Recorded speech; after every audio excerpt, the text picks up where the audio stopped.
जय हिंद साथियों, पूनम चंद education channel पर आपका हार्दिक स्वागत अभिनंदन करता हूँ। आप सबके क्षमा चाहता हूँ, आप सब अच्छे होंगे।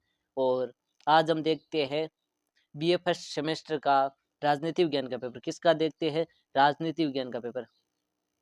राजनीति विज्ञान का पेपर, ठीक है ना। राजनीति विज्ञान का पेपर देखते हैं। आपके कितने सही होते हैं सभी कमेंट में जरूर बता कर जाना। अब देखो हम प्रश्न देखते हैं। तो ये हमारा पेपर मार्क्स यानी 120 नंबरों का पेपर था, जिसके अंदर क्या कितने का आते हैं देखते हैं। अब देखो पहला प्रश्न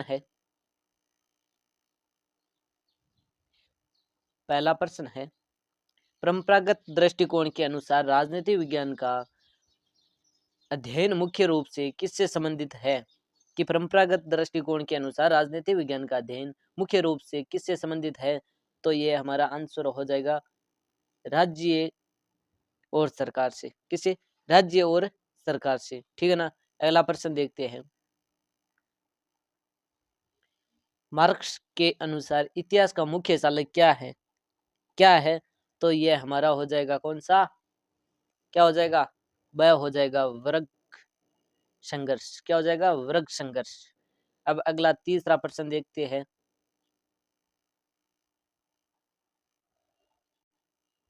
अब देखते हैं निम्नलिखित में से कौन सामाजिक समझौता सिद्धांत से संबंधित नहीं है? तो ये होबल्स, लोक और रोसो, ये तीनों तो है और ये एक हिंगल नहीं है। तो आपको यह प्रश्न अच्छी तरीके से पढ़ना था कि नहीं है यानी नहीं है, तो यह हिंगल नहीं है, ठीक है ना। अगला प्रश्न देखो, चौथा। राजनीतिक दल का मुख्य उद्देश्य क्या है? राजनीतिक दल का मुख्य उद्देश्य क्या है? मुख्य उद्देश्य है चुनाव लड़ना। क्या है? चुनाव लड़ना, ठीक है ना। अगला प्रश्न देखो। न्यायिक समीक्षा का उद्देश्य क्या है? तो उसका उद्देश्य है विधायिका और कार्यपालिका की शक्ति पर नियंत्रण रखना। तो यह हमारा आंसर कौन सा हो जाएगा? द सही, ठीक है ना। अगला प्रश्न देखो।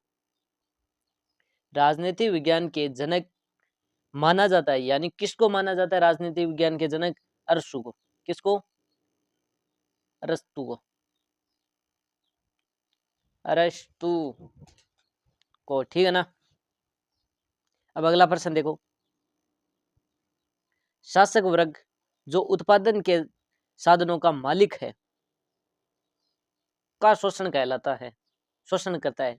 तो यहाँ पे क्या आएगा? यहाँ पे आएगा वर्ग का शोषण करता है, यानी कि वर्ग।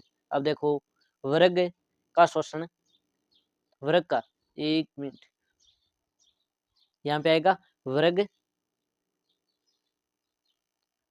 वर्ग, वर्ग संघर्ष, संघर्ष, ठीक है ना, वर्ग संघर्ष। अब अगला प्रश्न देखते हैं। अधिकारों के समाज कल्याण सिद्धांतों का मुख्य प्रमुख विद्वान को माना जाता है? किसको माना जाता है? तो ये हमारा हो जाएगा जेरेमी जेरेमी बेथम, बेथम को। किसको? जेरेमी बेथम को माना जाता है, ठीक है ना। अगला प्रश्न देखो। दबाव समूह है को ने विधायिका का तीसरा सदन कहा। तो किसने कहा था? तो एच एम फाइनर ने कहा था, फाइनर ने, ठीक है ना। अब अगला प्रश्न देखो। डेविड स्टर्न के अनुसार मांग और समर्थन के रूप में व्यवस्था में प्रवेश करता है। तो कौन प्रवेश करता है? निवेश। कौन करते हैं? निवेश। जिसका आंसर निवेश है उसका सही है। अब देखो अगले बड़े वाले प्रश्न जो खंड ब में पूछे गए थे। अब राजनीतिक विज्ञान के आधुनिक उपागम की विशेषता आपको पूछी थी, या विशेषता बतानी थी, ठीक है ना। और अगला ये अथवा के अंदर पूछा गया था लोक कल्याणकारी राज्य के समक्ष प्रमुख चुनौतियों की व्याख्या कीजिए। तो यहाँ पे व्याख्या करनी थी। और फिर देखो पूछा था तीसरा प्रश्न कि राज्य की उत्पत्ति के विकासवादी सिद्धांत की व्याख्या कीजिए। तो यहाँ पे राज्य की उत्पत्ति के विकासवादी सिद्धांत की व्याख्या करनी थी। अगला प्रश्न है मार्क्स के अलगाव सिद्धांत को समझाइए। तो यहाँ पर उनके बारे में समझाना है, ठीक है ना। अब देखो अगला प्रश्न, न्याय सामाजिक स्थानों का प्रथम सद्गुण है। इस कथन के आलोक में न्याय सिद्धांत की व्याख्या कीजिए। तो यह आपको बताना था, यहीं पे व्याख्या करनी थी, ठीक है ना। अगला प्रश्न देखो, राजनीतिक सिद्धांतों में अधिकारों का अर्थ है। तो क्या अर्थ है, उसके विभिन्न प्रकारों का वर्णन करो, ठीक है ना। तो ये अगला प्रश्न देखो, स्वतंत्रता एवं समानता लोकतांत्रिक शासन के लिए अपरिहार्य शर्त है, परीक्षण कीजिए। अगला प्रश्न देखिए, विमर्शीय लोकतंत्र की व्याख्या करते हुए वर्तमान समय में उसकी आवश्यकताओं पर चर्चा कीजिए।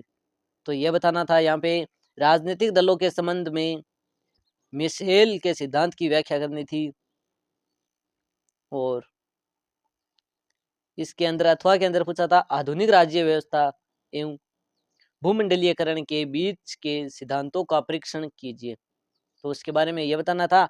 और सातवां प्रश्न है इतिहास अतीत की राजनीति है और राजनीतिक वर्तमान का इतिहास है। यह कथन के आलोक में राजनीति विज्ञान को परिभाषित करते हुए उसके सामाजिक विज्ञान के साथ संबंध की व्याख्या कीजिए, ठीक है ना। पहला प्रश्न देखो, रूसो की सामान्य इच्छा के सिद्धांत की व्याख्या कीजिए। और अगला प्रश्न पूछा था निम्नलिखित पर टिप्पणी लिखिए, यानी ये दो ऐब दोनों हैं, उन पे दोनों पे टिप्पणी लिखनी थी पॉइंटों के अनुसार। देखो, आनुपातिक प्रतिनिधित्व प्रणाली के बारे में बताना था यहाँ। और यहाँ पे स्टर्न का निवेश निर्गत सिद्धांत के बारे में बताना था, ठीक है ना। और अगला प्रश्न यह है 10वां कि संसाधनात्मक शासन प्रणाली के अर्थ को स्पष्ट करते हुए उसकी प्रमुख विशेषताओं पर प्रकाश से डालना था। शक्ति पृथक्करण को परिभाषित करते हुए उसकी प्रमुख विशेषताओं की आलोचनात्मक व्याख्या कीजिए। तो यहाँ पे व्याख्या करनी थी आलोचनात्मक। और ये वीडियो आपको कैसे लगा, जब तक जय हिंद जय भारत। कल आपका हिंदी साहित्य का पेपर है, तो हिंदी साहित्य का पेपर भी मैं जल्द लेकर आऊँगा। जब तक जय हिंद जय भारत। और जाते जाते जरूर सुनो कि इस चैनल को अभी सब्सक्राइब नहीं किया ना, तो सब्सक्राइब करो, जल्दी सब्सक्राइब करो। मैं देखता हूँ कौन करता है।